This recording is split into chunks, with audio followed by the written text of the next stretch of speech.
성경 말씀을 우리 한 구절 보겠습니다. 누가복음 18장 28절부터 30절의 말씀을 보시겠습니다.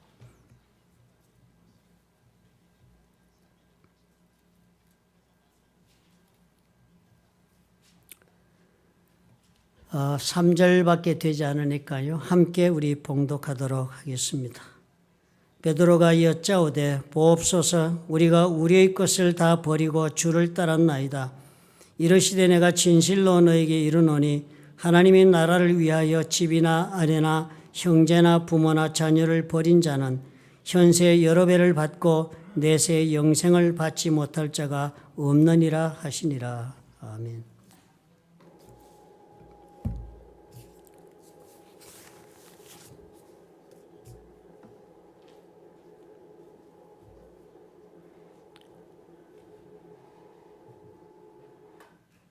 신앙의 길은 예수님을 따라가는 길이다라고 예수께서 정의를 하셨어요.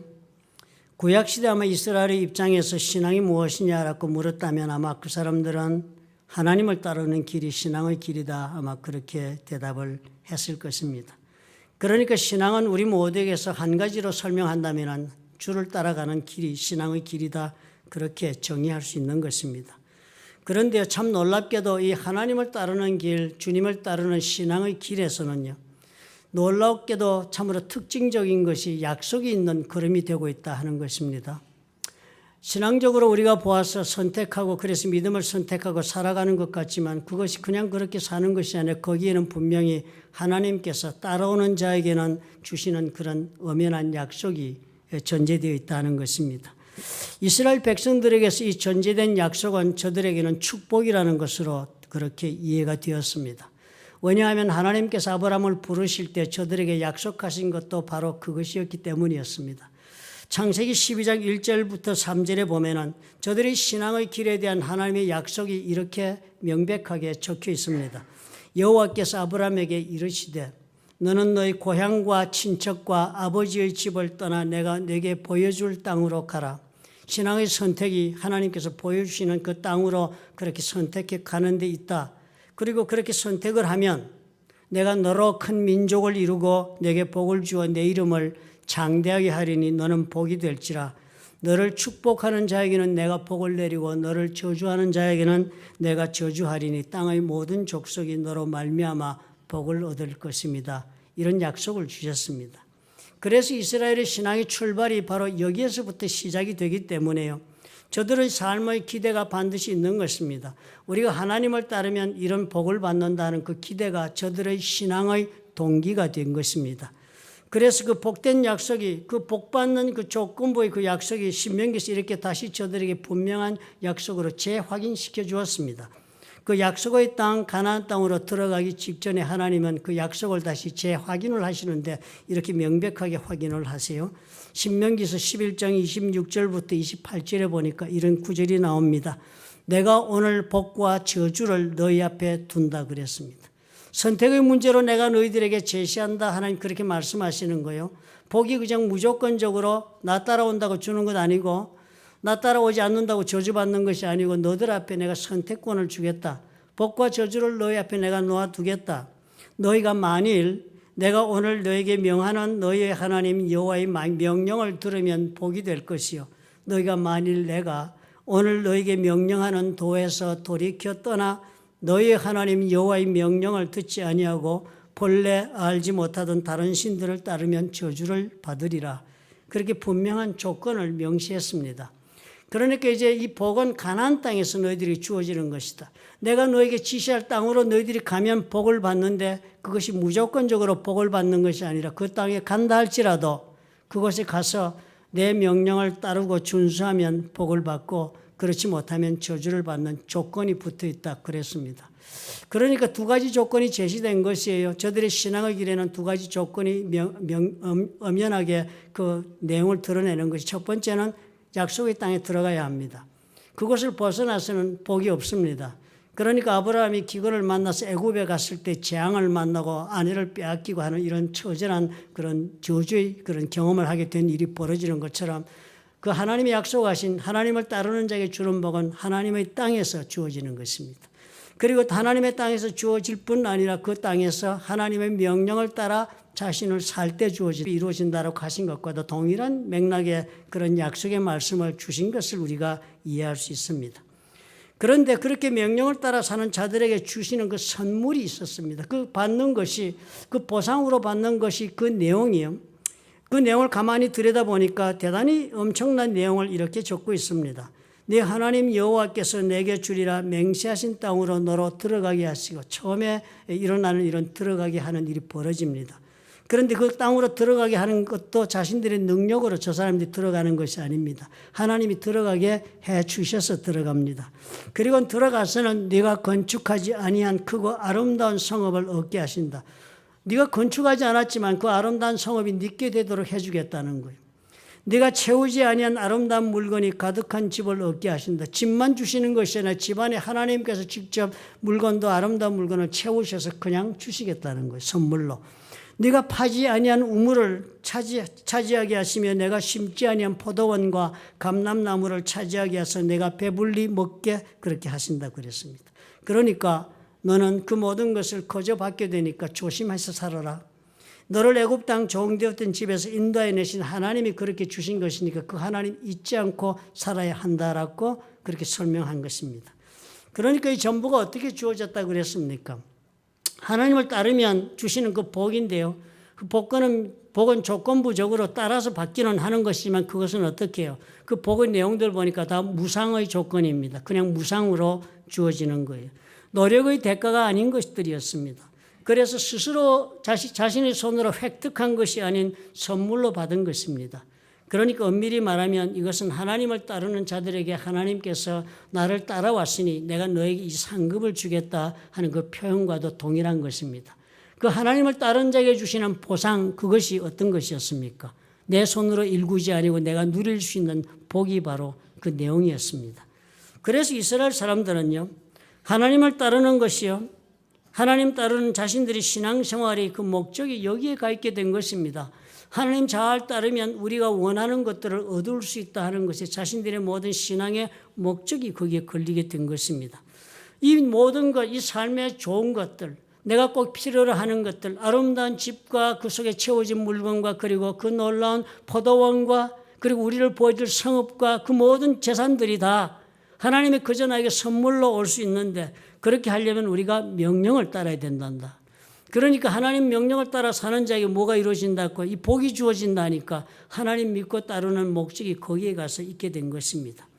저들의 삶의 목적이요, 사실은 하나님이 가진 목적은 뭐였습니까? 저들을 가나안 땅으로 인도에 가서 이방 땅에서 살던 그런 삶이 아니라 하나님을 왕으로 모시고 사는 별도의 그런 본인의 주장이 있을 것을 하나님이 아시고는 동기를 부여하시기 위해서 복을 이야기하신 것입니다. 그것이 결코 지금 현재 안락하게 누리고 있는 것 다 버리고 새 길을 떠난다고 해서 가나안의 길로 들어서는 것이 아니다. 지금 네가 가족들을 다 버려두고 네가 낯선 그런 가나안 땅으로 간다고 해서 너 홀로 사는 것이 아니다. 지금 네가 누리고 있는 그런 경제적인 특혜라든지 사회적인 그런 지위를 다 버리고 간다 해서 네가 그것 없이 그저 헐벗고 굶주린 상태로 사는 것이 결코 아니다. 가면은 그보다도 더한 것을 내가 보상으로 주겠다라고 하나님 말씀하시고, 버리고 하나님을 찾는 것의 선택에 대한 두려움을 배제시키고자 동기를 부여하기 위해서 복을 주시겠다고 한 것이었습니다. 그런데도 어때요? 이 복이 너무 엄청난 것이니까요. 꿈에도 그리던 일들이니까요. 저들이 살고 있던 현세에서 이루지 못한 것들이 이루어진다는 놀라운 환상의 약속이었으니까요. 저들이 마음속에 그 환상의 약속을 얻기 위하여 하나님을 따르는 길을 선택한 것이 된 그런 결과에 이른 것입니다. 목적이 바뀐 것입니다. 하나님과 가나안 땅에 살고자 하는 하나님의 목적은 잊어버린 채 어떻게 해요? 내가 누릴 수 있는 그 복, 그것을 얻을 수 있는 기회가 왔다 해서 그들은 그 하나님 따르는 길을 선택한 것입니다. 그랬으니까 이스라엘 삶은요, 이 명령에 따라 이렇게 산 결과 약속의 땅에 와서 이렇게 사는 것을 항상 그 속에서만 얻는 것이니까요. 하나님 말씀에 따른 명령이 준수가 대단한 자신들의 의무감으로 그렇게 자신들을 짓누르게 되었고, 그것은 단지 한 가지만 의미가 있었습니다. 내가 복을 얻을 수 있는가 하는 그 조건으로서만 가치가 있었던 것이었습니다. 하나님 잘 믿어서 그렇게 복받고 산다고 믿는 사람들로 그렇게 귀결이 나고 만 것입니다. 그래서 하나님이 택하신 족속이요 그 나라의 백성이 되어 산다고 자부하는 그 사람들에게 예수께서 이 유대인들에게 그런 믿음을 가지고 오늘까지 하나님의 복을 기대하고 살았던 사람들에게 예수께서 하시는 말씀이 전혀 다른 각도에서 그렇게 이해되기 시작한 놀라운 그런 도전이 일어난 것입니다. 부자 관원이 어느 날 예수님을 찾아왔습니다. 부자 관원이라 그랬으니까 유대인으로서는 성공한 사람입니다. 관원이 되었으니까 벌써 사회적으로 출세했고 또 다른 영어 성경에 보니까 젊은 부자 관원이라 그랬으니까 젊어서 출세했으니까 성공한 사람입니다. 그런데 그는 또한 부자였습니다. 그 당시 구약시대는 부자가 하나님의 복을 받은 자의 상징이었습니다. 하나님에게 복 받은 자는 어떻게 약속이 세속적인 축복인 것을 이해가 되니까 그 부자 관원은 하나님에게서 자기가 얻을 수 있는 것은 다 얻었지만 그럼에도 불구하고 한 가지가 미흡한 것을 알았습니다. 그래서 예수님을 찾아온 것이에요. 그래서 그 관리가 묻는데 이렇게 물었습니다. 선한 선생님이여, 내가 무엇을 하여야 영생을 얻으리까? 이 영생이라는 단어는 이 구약시대에 쓴 단어는 하나님 나라에 대한 상징적인 단어입니다. 내가 어떻게 하여야 하나님 나라의 백성이 되어 사는 그런 복을 누리겠습니까? 라고 물은 것과도 동일한 질문입니다. 그러니까 예수께서 대답하시기를 네가 어찌하여 나를 선하다 하느냐? 하나님 한 분 외에는 선한 이가 없느니라 그러시면서 주님이 말씀을 한 거예요. 영생을 얻기를 원하느냐? 네가 계명을 알지 않느냐? 간음하지 말라, 살인하지 말라, 도둑질하지 말라, 거짓말하지 말라, 내 부모를 공경하라 하였느니라. 이 10계명을 네가 지키면 네가 하나님의 나라에 들어갈 수 있다라고 주님이 그 계명을 들고 얘기를 했습니다. 그랬더니 젊은이가 대답하기를 여짜오되 이것을 내가 어려서부터 다 지켰나이다. 내가 그 계명을 다 지켰습니다. 하나님의 명령 준수가 이것이 내 삶의 목표가 되어 잘 지켰습니다. 그래서 내가 오늘 복을 받았지만 한 가지가 또 부족합니다. 어떻게 하면 하나님 나라의 백성으로서의 복을 더 내가 누릴 수가 있겠습니까? 라고 질문한 것입니다. 그러니까 예수께서 이 말을 들으시고 이르시되 내게 아직도 한 가지 부족한 것이 있다. 내게 있는 것을 다 팔아 가난한 자들에게 나눠주라. 그리하면 하늘에서 내게 보화가 있으리라. 그리고 와서 나를 따르라. 그리고 와서 나를 따르라 그랬으니까 네가 신앙의 조건이 있다. 신앙생활 시작하려면 즉 나를 따라오는 예수 믿는 길에 네가 들어서려면 네 지금 가지고 있는 재산 다 팔아서 가난한 자에게 나누어주고 그렇게 와야 한다 그랬습니다. 그랬으니까 이 부자가 그 말 듣고 실천할 수가 없습니다. 왜냐? 하나님 믿은 것이 지금 자기가 받은 복이 목적이어서 그 목적을 지금 거진 달성해 가고 있는데 그것을 버리라니까요. 하나님 앞에 도저히 실천할 수 없는 선택적 그런 요구를 받은 것입니다. 그래서 그 사람이 큰 부자이므로 이 말씀을 듣고 심히 크게 근심했다. 그래서 결국은 예수를 따르지 못하게 된 것입니다. 사실 내게 아직도 한 가지 부족한 것이니 다 팔아 나눠주라 라고 한 것을 보면 자기 가지고 있는 것을 비우라는 말과 같습니다. 사람들 가운데는 자기 자신을 채우고 있는 것이 여러 종류가 있을 수 있습니다. 재물이 있는 사람은 재물이 자신을 채우고 있습니다. 그래서 자기가 자기를 채우고 있는 것으로 자기 자신을 정의합니다. 나는 이런 사람이라고 그렇게 자기 자신을 규정짓고 살게 됩니다. 재물이 있는 사람은 재물로 자기 자신을 규정짓습니다. 그리고 그 재물에 의지하고 자신의 삶을 펼쳐나가고자 하게 될 것입니다. 출세의 명예를 얻은 사람은요, 그 출세와 자기 명예에 자기의 삶을 의지합니다. 그래서 자기 인생 경영을 자신의 출세한 그 공로와 사회적 지위를 통해서 전개해 나가려고 합니다. 나는 이렇게 인생을 산다. 어떻게? 출세에 의진하고 사회적으로 얻은 그 사회적 지위에 내가 의지하고 산다가 그 사람의 인생입니다. 그렇게 인생이 정의되는 것입니다. 자기는 누구나 인간은요. 자기들이 속에 담고 있는 것으로 자신의 인생을 정의 내리고 그런 사람으로 인생을 사는 것입니다. 그러니까 주님께서 청년에게 부탁한 것이 비워라. 네가 지금 많은 재물을 가지고 하나님의 복을 받은 사람이라고 생각하고 사는 그 생각을 비워라. 그것을 비우기 위해서 물질을 어떻게 나눠주라 그랬습니다. 그러니까 부자로서는 지극히 당연한 대답이죠. 하나님 앞에 선택할 수 없는 것입니다. 자신의 신앙의 목적이 이제까지 이 복을 얻는 것인 그 목적을 버리고 그 다음에 무엇을 향해서 갈 것인가요? 당황할 수밖에 없었습니다. 예수님을 찾아오게 된 것도 그래서 이 사람이 찾아온 것도 채우지 못한 것을 더 채우기 위해 찾아온 것이었지.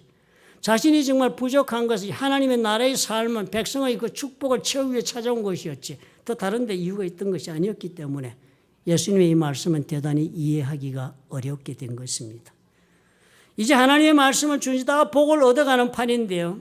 이제 영생만 얻으면 복의 완결판에 지금 들어서는데 내 인생이 완성이 되겠는데 그래서 찾아왔는데 이제 다 내려놓으라고 하니까요. 다 비우라고 하니까요. 이해가 불가능한 것입니다. 이것이 이스라엘 사람들의 하나님을 믿는 신앙의 모습이었습니다. 그들에게 있어서 복은 인생의 목적이었고 신앙의 목적이었고 전부였습니다. 전부였습니다. 그러나 예수님에게서는 전혀 달랐습니다. 이제까지 목적을 삼았던 그 복, 신앙으로 얻겠다고 생각하고 하나님 믿고 살아서 얻어보겠다고 생각하는 것, 이제 너희는 버리고서야 신앙의 길에 제대로 들어올 수 있다라고 주님 말씀하시는 거예요. 신앙의 목적이 복이 아니라 어떻게 이제는 네가 정말 너를 채우고 있는 것을 비우고 너를 정말 비운 자리에 하나님을 품는 그 신앙을 선택하지 않고서는 신앙의 길을 갈 수 없다. 먼저 비우자. 주님이 그렇게 말씀하시는 거예요. 그러니까 이 청년에게 말한 것도 가만히 한번 들어보시니까 어때요? 내게 있는 것을 다 팔아 가난한 자들에게 나눠주라. 그리하면 하늘에서 보화가 내게 있으리라. 그냥 버리고 그냥 없애라는 말씀이 아니었습니다. 어떤 말씀이었어요? 지금 가지고 있는 것을 가지고 다 버리고 다 사용을 하면 너에게 그 대신에 돌아오는 것이 있다고 그랬어요. 그것이 뭐라고 그랬습니까? 하늘의 보화라고 그랬습니다.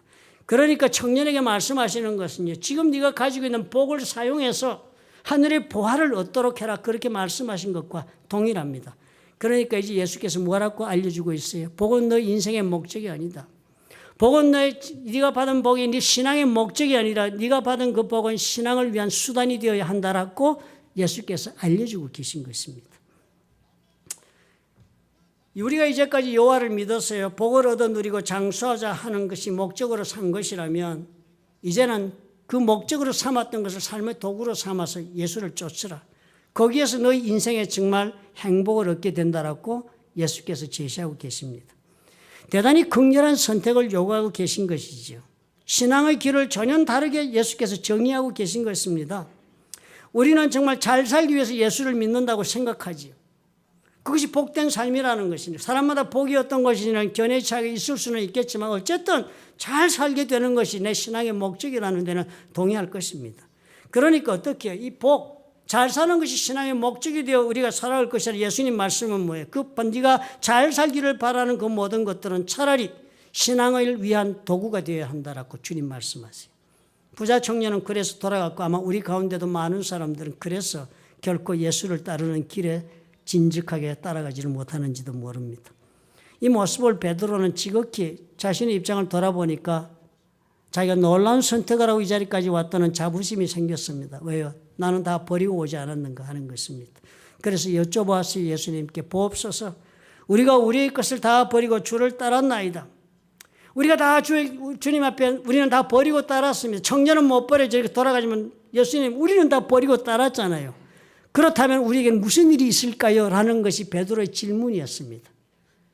하나님 앞에 모든 것을 비우고 우리 하나님 나를 버리고 다 우리가 비우고 살아야 한다라고 우리가 지난주에 우리가 살펴보았죠. 그죠? 그것이 우리가 정말 하나님 앞에서 계획된 나의 인생을 최고의 삶을 살 수 있는 길이 된다. 남의 유익을 위해 내가 살 때 그 일은 일어날 수 있다라고 우리가 살펴보았는데요. 지금 베드로가 그 말하는 것입니다. 나는 그런 희생을 했습니다.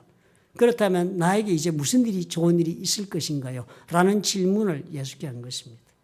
그래서 주님이 그 말씀하신 거예요. 내가 진실로 내게 이르노니 하나님의 나라를 위해 집이나 아내나 형제나 부모나 자녀를 버린 자는 현세 여러 배를 받고 내세 영생을 받지 못할 자가 없다. 그래서 무슨 답변을 해주고 계십니까? 예수님에게 말씀하시기에 너 그 희생은 반드시 보상을 받는다는 거예요. 너 그 희생은 반드시 보상을 받는데 이 현세에서 받는다. 네가 살아있는 동안에 받는다. 그런데 그 받는데 어떻게 받는다고? 10배나 받는다고 그랬습니다. 10배는 뭐 계산해서 단지 10배를 받는다는 뜻이 아니라 엄청나게 크게 보상을 받는다는 저들의 표현이겠죠. 엄청난 보상으로 돌아온다. 주님이 확인시켜 주신 거예요. 이스라엘 사람들도 그랬지 않습니까? 그 옛날 하나님 따를 때 이런 엄청난 보상의 약속 때문에 저들은 그 어려운 율법 630가지를 그저 매일매일 목숨을 걸고 준수했습니다. 그것이 복으로 가는 길이라고 믿었으니까요. 신앙에 대한 동기가 그것이었기 때문입니다.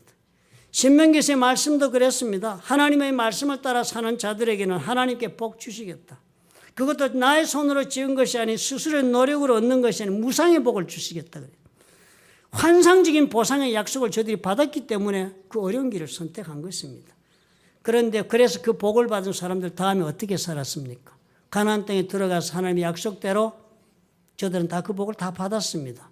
자기 손으로 짓지 않은 성읍 안에 살았고요. 자기가 심지 않은 포도나무를 가꾸면서 포도원을 소유하고 살았고요. 자신들이 집지 않은 집을 다 분양받아서 그곳에 남겨놓은 아름다운 물건들 다 누리고 사는 그런 복된 삶 살았습니다.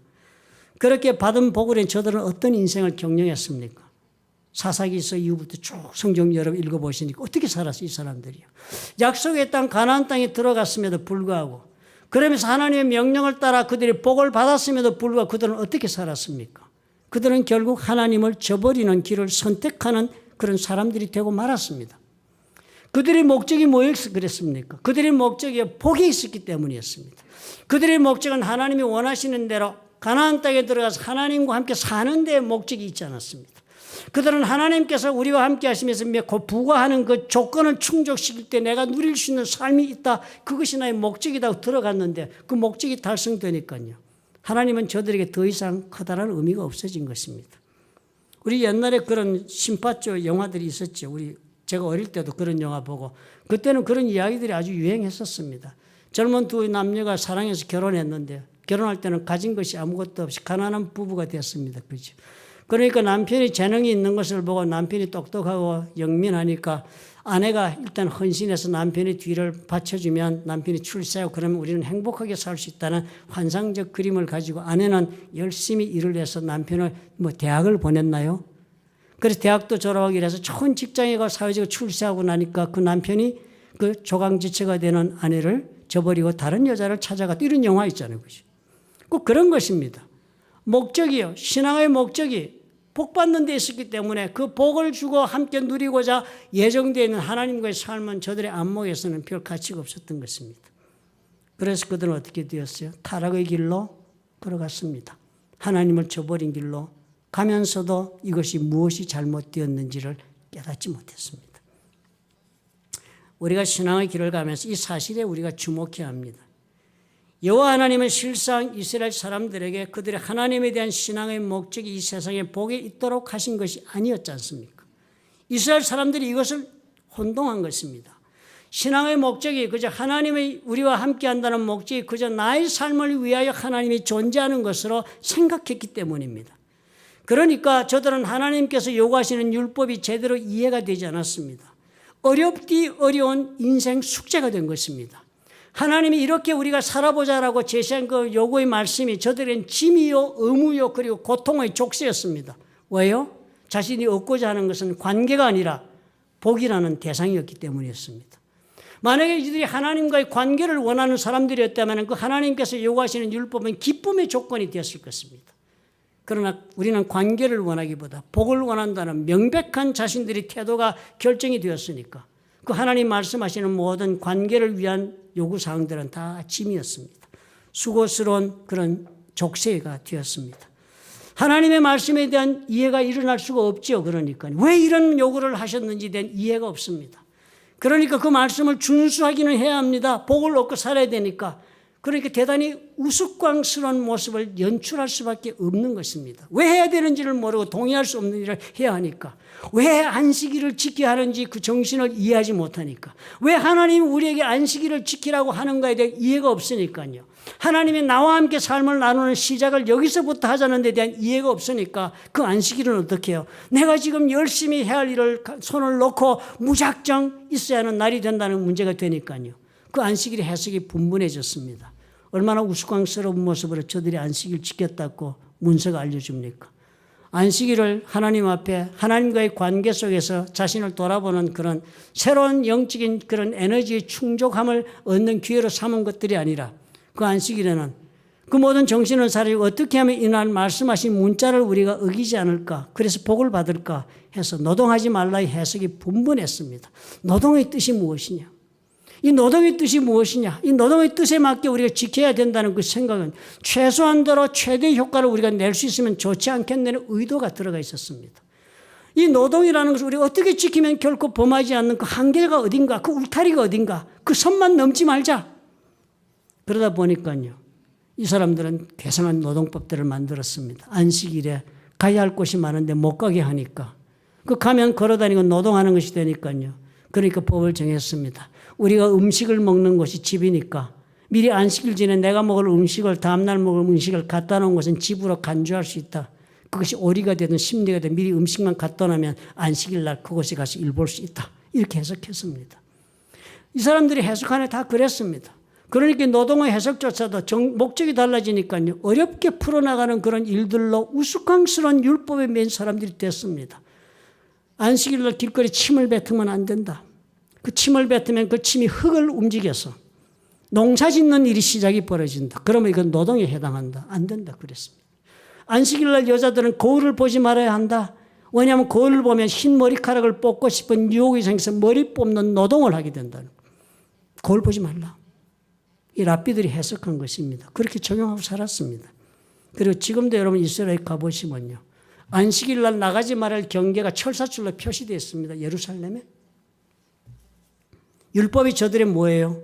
목적이 됐습니다. 그것이 축복을 가져다는 도구라고 믿었으니까요. 그래서 예수께서 우리에게 계명을 주시는 거예요. 사두개인들이 이런 혼란 가운데 있으니까 예수님 와서 시험이 된다고 생각했습니다. 도대체 이 많은 율법 가지고 우리가 이렇게 혼란스럽게 이렇게 의무감 속에 하나님 사는 신앙의 길을 걸어가고 있는데 예수님이라고 답이 있겠느냐. 그래서 질문했습니다. 율법사가 예수를 시험하여 물었습니다. 선생님, 율법 중에서 어느 계명이 크니까? 이 680개, 630개씩 되는데 이거 하루에 하나씩 지켜도 이것이 다 지키지 못하는 수많은 이 율법 중에 어떻게 우리가 살아야 되나 하는 질문을 이렇게 한 것입니다.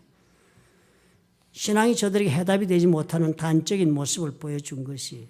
그랬더니 예수께서 주신 말씀이 내 마음을 다하고 목숨을 다하고 뜻을 다하여 주 너희 하나님을 사랑하라. 이것이 크고 첫째 되는 계명이요. 그 둘째는 이와 같으니 내 이웃을 자신과 같이 사랑하라 하셨다. 그리고 이렇게 말씀하셨어요. 이 두 계명이 온 율법과 선지자의 강령이다 그랬습니다. 이게 무슨 말씀인지 좀 이해하기 어렵죠. 강령이라는 단어 우리가 잘 쓰이지 않죠. 저도 이 강령이 무슨 뜻인지 모르겠습니다. 그래서 영어를 한번 보았어요. 영어는 어떻게 번역했나. 이렇게 했습니다. 율법과 선지자라는 단어는 수거입니다. 여러분.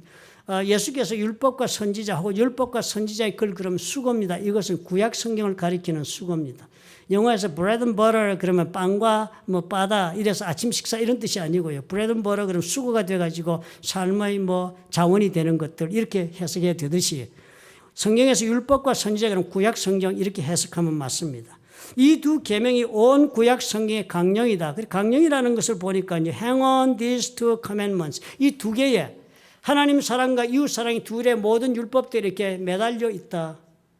모든 하나님의 그 율법들은 이 두 계명 아래 매달려 있는 하부사항들이다라고 예수님이 설명을 하신 것입니다. 그러니까 이 이스라엘 사람들이 이것을 모르고 살았던 것입니다. 율법의 목적이 복을 받기 위한 데 있는 것이 아니었던 것을 이때까지 이스라엘 사람들은 몰랐던 것입니다. 그것이 조건이었으니까요. 자신들이 얻기 위한 목적을 위한 통로가 바로 율법이라고 밖에 이해를 하지 못했으니까요. 하나님을 사랑하고 그리고 이웃을 사랑하는 길이 바로 이 율법을 통해 이루어진다라고 말씀하고 있는데도 그 의미를 결코 이해할 수가 없었던 것입니다. 그러니까 결국은 하나님께서 어떻게 하셨습니까? 저들을 율법을 잘 지킨 것에 대한 보상으로 복을 주신다고 저들은 믿게 되었고 그것이 저들의 인생의 목적이 되었죠. 하나님 사랑 위해서 혹은 또 이웃 사랑을 위해서 내가 준 복을 쓰라. 그것을 네가 다 써서 네가 하늘 보화를 얻으라라고 말씀하신 그 의미를 결코 저들은 이해할 수가 없는 그런 삶을 살았습니다. 이런 것들을 받아들이지 않았으니까요. 저들이 받은 복은 오히려 저들로 하여금 타락의 길로 인도하는 매개물이 되었지요. 또 저들이 받은 그 복은 오히려 저들로 하여금 하나님을 떠나게 만드는 그런 자신을 의지하게 만드는 그런 놀라운 그런 기회를 제공하는 그런 애물이 되기도 했던 것입니다. 그래서 주님께서 자기 부인을 요구하시는 거예요. 그 부자의 관원의 모습은 저와 여러분에게도 오늘 그대로 남아있는 것입니다. 우리가 그런 질문을 품고 살지 않아요? 그래, 예수님 말씀을 따라 내가 모든 것을 비우고 남을 내 자신처럼 사랑하고 내가 그렇게 살았습니다, 주님. 그래서 what's in it for me? 나에게 그럼 무슨 좋은 일이 있습니까? 내가 그렇게 예수를 믿었는데 그러면 내 인생은 하나님 어떻게 해주는 신대로 하는 것이 우리가 하나님께 가지고 있는 신앙의 질문이라면 우리는 여전히 구약시대 성도들과 동일한 신앙관을 가지고 있는 것입니다. 자신을 버리고 다시 우리에게 자기 중심으로 돌아와서 정말 남을 위해서 사는 것으로 행복의 길이 있다고 말씀하신 말씀을 받아들인 것이 아니라 결국 그렇게 내가 살았는데 그래서 내가 어떻게 되는가 하는 것으로 내가 다시 돌아오고 말았으니까요. 우리 신앙이 원점으로 그대로 돌아온 것입니다. 내가 주를 위해 부인하고 희생하고 드린 만큼 주님이 나에게 어떻게 해 주시는가가 신앙의 궁극적인 관심사로 남습니다. 결국은 우리는 어떻게 나를 버렸다 했지만 결국은 나를 위해서 살고 있는 사람인 것이 분명하게 드러납니다. 왜 그렇습니까? 상급에 대한 기대가 내 삶의 목적이기 때문입니다. 예수께서 버린 것은 10배를 돌려받을 것이라고 약속하니까요. 당연히 나의 상급을 버린 것에 비교해서 기대하게 되는 것입니다. 우리가 이 이스라엘의 잘못을 거울 삼아야 하겠습니다. 내가 주를 따르기 위해 버린 것은 그냥 버린 것이 아니라 다른 새로운 것을 얻기 위해 버렸다는 사실을 주목해야 합니다. 부자 관원에게 예수께서 말씀하신 것이 바로 그것이었다는 사실을 우리가 잊지 말아야 합니다. 지금 있는 것을 버리는 것은 새로운 하늘 보화를 얻기 위해 버리는 것이라는 사실을 주님께서 분명히 설명하지 않았습니까? 내가 가지고 있던 모든 것을 버린 것은 이것이 도구가 되어서 나에게 전혀 내가 생각하지 못했던 나와 하나님과의 관계 속에서 새롭게 이루어지는 삶에 대한 기대를 뜻하는 것입니다. 그러므로 동일한 것을 다시 돌려받고자 하는 기대는 아무런 의미가 없습니다. 받아보았자 결국은 또다시 도구로 써야 할 것들 이상이 되지 못하는 것입니다. 하나님의 백성으로 다르게 사는 선별된 그 거룩한 삶이 하나님 앞에 이루어지게 하기 위한 도구로 우리 하나님께서 우리에게 복을 주시는 것을 우리가 잊지 말아야 합니다. 이 상급에 대한 오해가 우리를 가로막습니다. 언제나. 구약시대의 이 상급에 대한 오해를 우리가 늘 타산지석으로 삼아야겠습니다. 저들이 하나님이 주신 복은 가나안 땅에서 하나님과 사는 삶이었습니다. 그런데 그들은요, 가나안 땅에 들어가서만 준다 하시니까 그 땅에 가기는 했지만 그곳에서 내가 얻는 것이 된 목적은 복이었으니까 하나님과의 삶 대신에 그 복이 인생의 목적으로 선택하고 그리고 결국은 하나님을 떠난 것처럼 우리에게도 진정한 상급이 우리의 인생에 어떤 일을 이루는 것에 대한 이해가 분명해야 합니다. 내가 모든 것을 다 부인하고 따르면 그것을 이루어주게 했으겠다 하면 그것은 분명 나의 믿음에 대한 하나님의 상급이죠. 그리고 또 내 희생에 대한 보상이 될 것입니다. 그러나 우리가 사실 생각하는 그 복들이 우리 자신을 의지하게 만들도록 우리가 허락해서는 안 되는 것입니다. 하나님 비록 나에게 주시는 물질적인 축복이 있다 할 때 그것은 내가 의지하라고 주신 것이 아니지요. 그것 때문에 내가 하나님 대신에 물질을 의지한 사람이 되어서는 안 된다는 사실을 주목해야 합니다. 왜요? 그것이 목적이 아니니까요. 그것은 나의 삶을 하나님과 함께 계획한 삶을 내가 다 살아내도록 하기 위한 도구로 주신 하나님의 복이라는 것을 우리가 기억해야 하는 것입니다. 명예도 그렇고 건강도 그렇고 또 주시는 사람도 그런 것입니다. 결국 복이 도구가 되지 못한 채 우리가 그 하나님한테 받은 것이 우리의 인생을 매몰시키고 말면 그 모든 것이 내 인생을 정의하게 내가 놔두고 말면 그 모든 것이 내 삶을 싣고 그것으로 내가 삶의 목적으로 기뻐하고 살면 결국 우리는 어떻게 해요? 하나님 따라갈 수 없다는 것입니다. 떠나게 된다. 떠나게 된다. 이스라엘 사람은 떠나도 나는 안 떠난다고요. 그렇지 않습니다. 우리는 더 빨리 더 신속하게 떠날 준비를 하고 있는 사람들이에요. 그렇다면 진정한 상급이 무엇인가 생각해야 해요. 우리 하나님 따르게 되면 믿음으로 살고 말씀대로 나를 비우고 살고 예수의 마음을 품고 살고 남의 이익을 위해서 내가 살면 주시는 그 상급이라는 게 도대체 무슨 의미인가?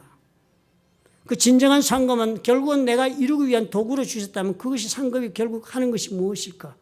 그 상급은 나로 하여금 하나님이 원하시는 삶을 살도록 만드는 그런 자원이 된다. 도구가 된다 하는 이해가 분명히 하겠습니다. 사울과 다윗의 인생을 이런 관점에서 보면요. 자신의 인생을 미리 살펴볼 수 있을 것으로 이해가 됩니다. 사울은 대단히 훌륭한 청년이었습니다. 너무 잘생겼어요. 외관적으로 잘생겼단 말은 그 당시에는 지도자로 선출되기 충분한 조건을 갖춘 사람이었습니다. 키도 그 청년은 머리만큼 다른 사람마다 컸다고 그랬습니다. 그래서 왕으로 선택했습니다. 그리고 왕으로 선택해서는 일개 청년이었지만 왕으로 선택한 다음에 하나님께서 성령으로 기름 부으심을 주셔가지고 사울이 왕답게 될 수 있도록 하나님 능력을 함께 부어주셨습니다.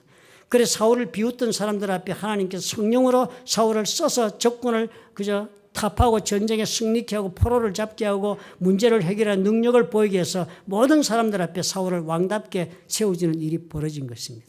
사울은 능력도 있었고 그리고 또 성령의 기름 부음도 받았습니다. 그렇지만 사울은 처절하게 실패하고 말지 않았습니까? 왜 실패했을까요, 사울이요? 사울은 자기를 부인하고 사는 삶을 몰랐기 때문입니다. 하나님을 의지하고 자기를 부인하고 하나님만 의지하는 자리가 자기가 서야 할 자리인 것을 깨닫지 못한 것입니다. 자신의 인생의 목적이 어디 있었습니까? 성공과 복이 있었습니다, 사울은. 그러니까 사울에게서 하나님은 자신의 목적을 달성한 도구였습니다, 오히려. 하나님을 믿어서 내 자신의 삶의 뜻을 추구해서 성공하고자 한 것이 사울의 그들의 신앙관이었습니다. 사울은 자기 부인의 삶은 결코 생각해 본 적이 없었습니다. 그것이 무엇인지도 모르고 살았습니다. 그렇기 때문에 그는 언제나 갈등 가운데 부딪혔습니다. 하나님의 명령을 준수하는 갈등 가운데 부딪히는 거예요. 하나님께서 블레셋의 전쟁에 그렇게 사무엘을 기다리라 했을 때 기다릴 수가 없다. 명백한 내용은 심각한 갈등이 합리적인 것이었습니다. 전쟁 때 각자의 신을 위해 제사를 드린 다음에 전쟁을 시작할 수 있는데 블레셋은 이미 전쟁 준비를 끝내고 제사 다 지내고 이제 꽹과리를 치며 전쟁 시작하려고 하는데 사울은 사무엘이 올 때까지 기다리라는 하나님의 명령을 받았기 때문에 제사 지낼 수가 없었습니다. 심각한 갈등에 빠지게 됐습니다. 이제 전쟁을 해야 하는데 이제 백성들이 흩어지고 있다. 성경이 적고 있잖아요. 백성들은 두려워서 흩어지고 있는데 왕으로서 지금 어떻게 해야 좋을까? 왕으로서 이 책임을 내가 어떻게 감당하는 것이 될까라고 사울은 생각했습니다. 사울은 하나님께서 자기의 능력을 부어주신 이 자리에 나를 비우고 하나님께서 원하시는 그 뜻을 따라 자신의 삶을 추구해야 한다는 것에 목적이 있지 않았습니다. 자신은 승리하고 성공하는 왕이 되는 것이 목적이었습니다. 그것을 위해 하나님이 자기를 세운 줄로 착각했습니다. 그러니까 어떻게 해요? 삶을 기다리는 의미가 없습니다. 빨리 제사 드리고 혼란스러운 전열을 정비하는 것이 현명한 왕의 선택이 됐습니다. 당연했지요. 그것 때문에 사울은 버림받는다고 선언받았습니다. 그렇죠? 또 사울 보십시오. 아말렉. 진멸하라고 그랬으면 하나님이. 사울은 도대체 이해가 안 되는 거예요. 왜 진멸이냐? 이 좋은 짐승을 다 왜 뭐 때문에 죽이냐? 이 아름다운 여인들을 다 종으로 부리면 되니 왜 죽여야 하느냐? 갈등에 빠집니다. 하나님의 뜻을 이해할 수 없었습니다. 하나님이 아말렉을 심판의 전쟁의 도구로 사울을 쓰는 것이 하나님의 뜻을 이루기 위한 도구로 가라고 그랬더니요. 사울은 자신을 위한 전쟁으로 간주했습니다. 자기가 싸워 이겨서 전리품을 획득하고 자신의 삶을 왕국을 더 강하게 하는 기회로 삼을 수 있는 절호의 찬스라고 생각했기 때문에 하나님은 어떻게 해요? 내가 세우는 왕국을 도우는 그런 하나님 도우시는 자로서 이상의 의미가 없었던 것입니다. 그래서 이 사람 삶이 깨어진 것이에요. 자기를 비우고 하나님 의지하고 하나님이 삶의 목적이 되지 않았기 때문에 사울은 넘어진 겁니다. 무너진 거예요. 그 무너진 삶의 모습이 어떻게 왔습니까? 지극한 두려움이었습니다. 사울은 두려움이 엄청나게 많은 사람으로 변모했습니다. 성령을 받아 그렇게 담대하고 용감한 그런 장수의 모습은 어딘가 사라지고요. 사울은 그 골리앗을 본 순간에 백성들과 함께 오금이 저려서 전쟁을 생각하지도 못하는 그런 겁쟁이로 변모했습니다. 이 두려움 때문에 사울은 언제나 하나님을 의지하지 않은 것 때문에 세상의 모든 것을 두려워하는 사람으로 변해버리고 말았습니다. 하나님께서 자신을 비우고 하나님을 그 가슴에 품고 사는 것을 선택하지 않은 자에게 줄 수 없는 선물이 이것입니다. 마음의 평안을 줄 수 없었던 것이. 사울은 결국 이 두려움 때문에 어느 한순간도 자신의 삶을 하나님의 계획 가운데 믿음을 가지고 진전하지 못했습니다. 저와 여러분은 어떻습니까? 오늘 우리가 살아가면서 지극한 삶의 두려움에 그렇게 사로잡힌 사람이 얼마나 많습니까? 수많은 재산을 가지고도 그 재산이 사라질까 봐 두려워하는 사람 저 많이 보았습니다. 조그마한 질병 가운데도 생명을 잃을까 봐 두려워하면서 건강 때문에 몸을 그냥 사리며 사는 사람을 수도 없이 보지 않습니까? 조그만 일만 일어나도 온 삶이 다 무너진 것처럼 절망하는 사람은 수도 없습니다. 두려움이 그 사람의 삶을 지배하고 있어요. 하나님을 두려워하지 않으니까요. 세상 것을 다 두려워하는 사람이 사는 것입니다. 자기를 비우지 않은 자의 첫 번째 모습입니다. 사울은 또 어땠습니까? impatient, 인내심이 부족했습니다. 기다릴 줄 모르는 인간이 됐습니다. 기다릴 수가 없어요. 자신이 생각하는 일이 머릿속에 떠오르고 그리고 일을 해야 되겠다는 생각이 들면 기다릴 수 없습니다. 빨리 내 생각한 대로 집행하고 목적지에 가고 싶은 그 생각 때문에 안달을 부리는 성격으로 변하고 말았습니다. 사무엘 못 기다렸잖아요. 조금만 기다리면 사무엘이 올 텐데. 그 위기 앞에서 기다릴 수 있는 인내심 없습니다. 조급한 인생 때문에 우리가, 조급한 판단 때문에 우리가 얼마나 많은 일을 거르치고 삽니까? 부인하지 못한 자의 모습이에요. 디나이얼, 자신의 문제를 문제라고 결코 인정하지 않습니다. 자신의 현재 실상을 제대로 보기를 거부하는 사람이에요. 내 인생은 결코 이래서는 되지 않는다는 선입견을 가지고 나는 이렇게 처참할 수 없어. 나는 이렇게 실패할 수가 없어. 나는 이렇게 연약할 수가 없어. 라고 스스로 생각하고 자신을 인정하기를 거부합니다. 하나님의 도우심을 받을 수 없지요. 거부하니까. 사울이 그랬습니다. 지독한 나르시시즘, 자기도취거든요.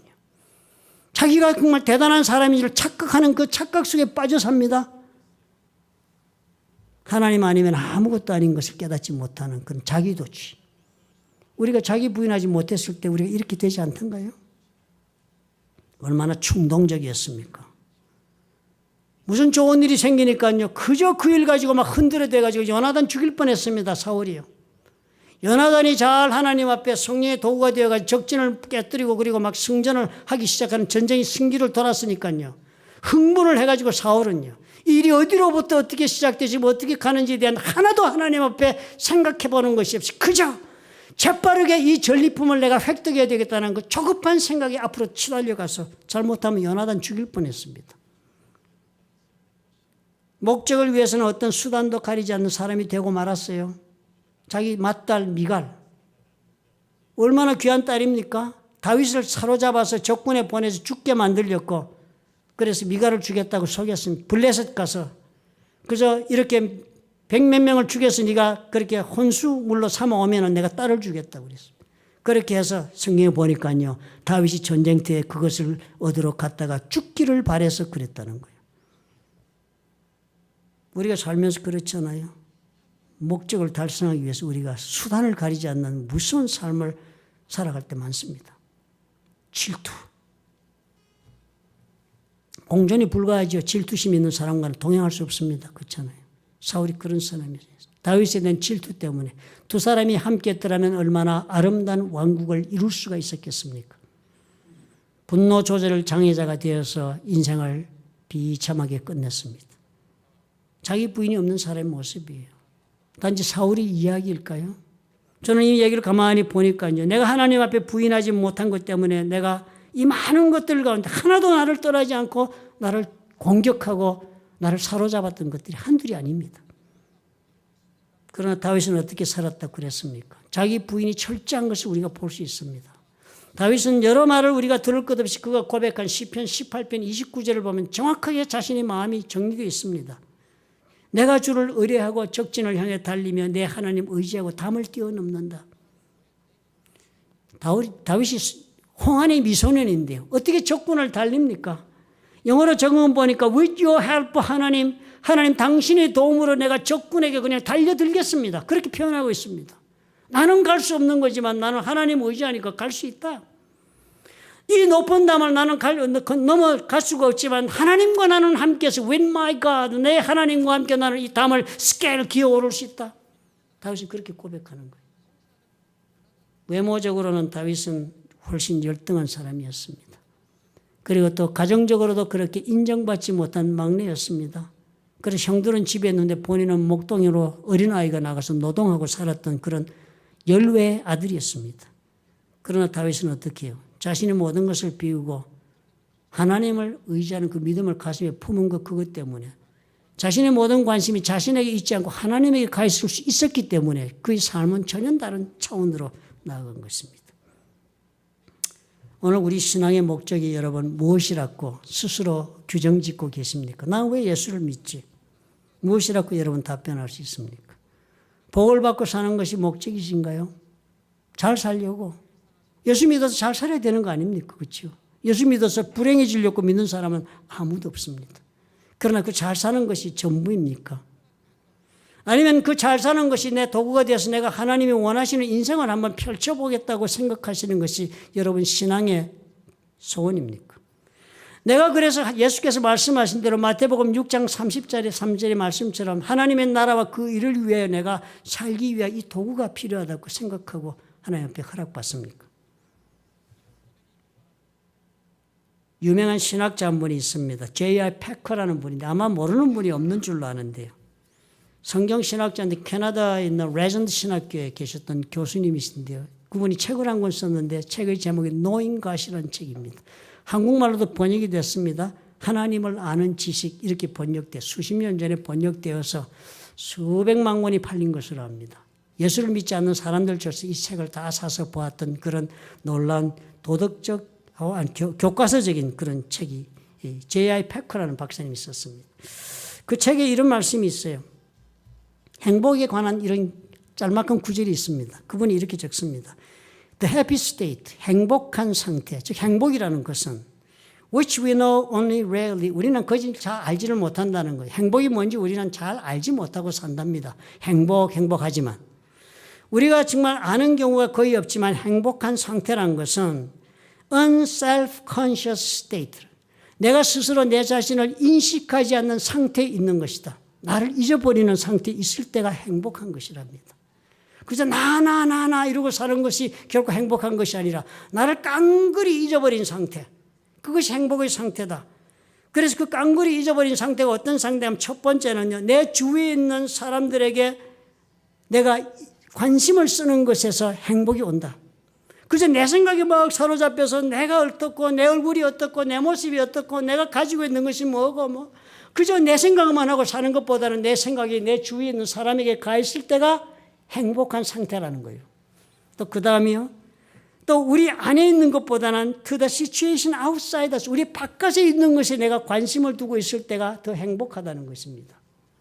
그리고 또 그뿐만 아니라 가장 중요한 것은 다른 사람을 섬기기 위해 내가 자신을 잊어버릴 때가 가장 행복하답니다.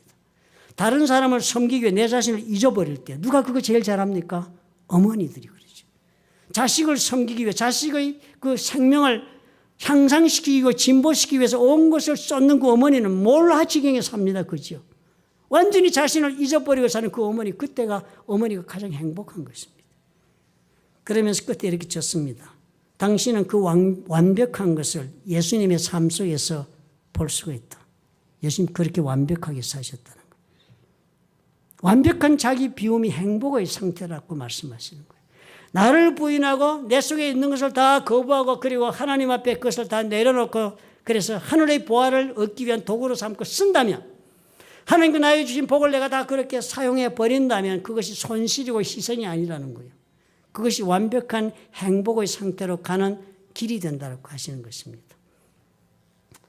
오늘 여러분, 신앙의 목적을 어떻게 다시 정리하시는지요?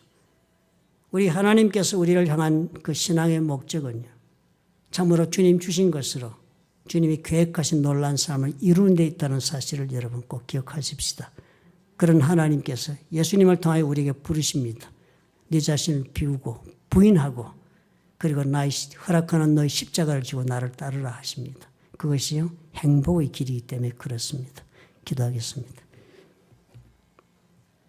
사랑의 하나님 아버지, 오늘도 우리가 다 주님 앞에 새롭게 생각할 수 있도록 도와주옵소서. 이기적인 삶에서 우리가 벗어나고 자기 주장에 사로잡힌 삶에서 벗어나고 또 자기 도취에 빠져서 스스로 자기 의에 주장하며 살았던 삶도 내려놓고 이제는 나를 완전히 비운 채 내 자신을 다 잊어버린 채 우리 하나님께서 원하시는 대로 참으로 주님이 주신 영혼들과 주님이 주신 인간의 모든 관계 속에서 그들의 관계와 그들과 함께 사는 삶이 그리스도 안에서 나의 목적이 되게 아버지 축복해 주셔서 생각하지 못했던 크고 비밀한 하나님의 행복을 누릴 수 있도록 도와주시옵소서. 예수님 이름으로 기도합니다. 아멘.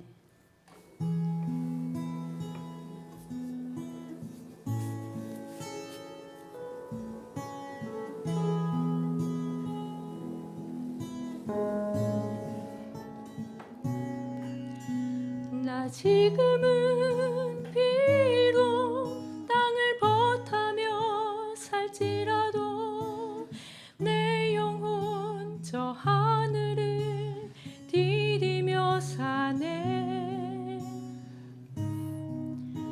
내 주님 계신 눈물 없는 곳 저 하늘의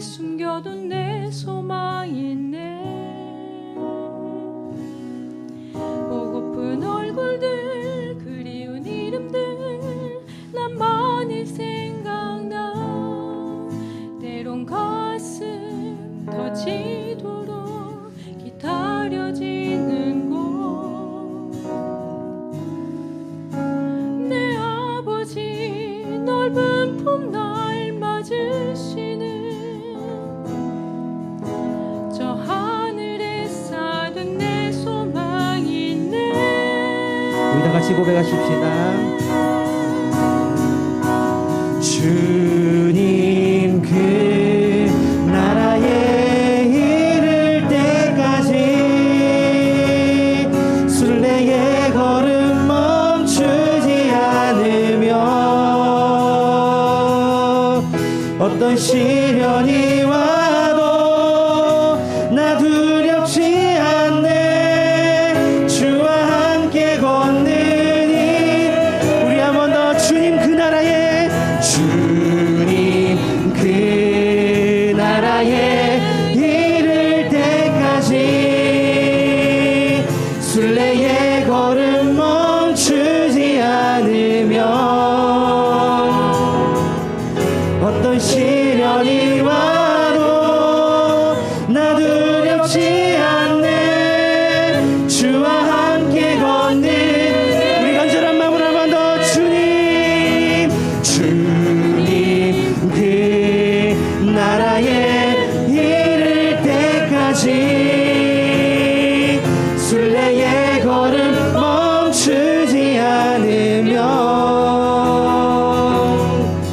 어떤 시련이 와도 나 두렵지 않네. 주와 함께 걷는 이 길에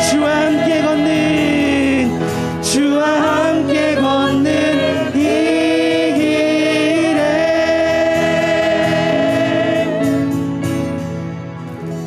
사랑의 하나님 아버지, 참으로 신앙의 길이 멀고도 힘들고 험난한 것처럼 보여진다 할지라도 우리 주님이 무엇을 예배고 계신가를 우리가 알 수 있다면 이 길도 기쁨의 길이요 또 아버지 앞에 즐겁게 가볍게 갈 수 있는 길인 것을 우리가 압니다. 예수님의 말씀을 따라 우리가 용기를 내게 도와주옵소서. 내 자신을 비우고 우리 주 예수 그리스도를 가슴에 품고 그 마음을 따라 아버지여 깨어진 세상, 상처난 세상을 향하여 그리스도의 마음을 품고 살아갈 수 있는 우리가 될 수 있도록 축복해 주시옵소서. 주님이 주신 것으로 사랑하고 베풀고 섬기며 살 수 있도록 아버지 우리의 삶을 지켜주옵소서. 우리의 마음이 아버지여 하나님 주시는 그 복에 인생의 목적을 두지 않을 수 있도록 아버지 도와주셔서 참으로 주와 함께 걸어가 아버지께서 나의 삶 속에 이루실 것에 대한 놀라운 기대로 오늘을 살 수 있도록 하나님 축복해 주시옵소서.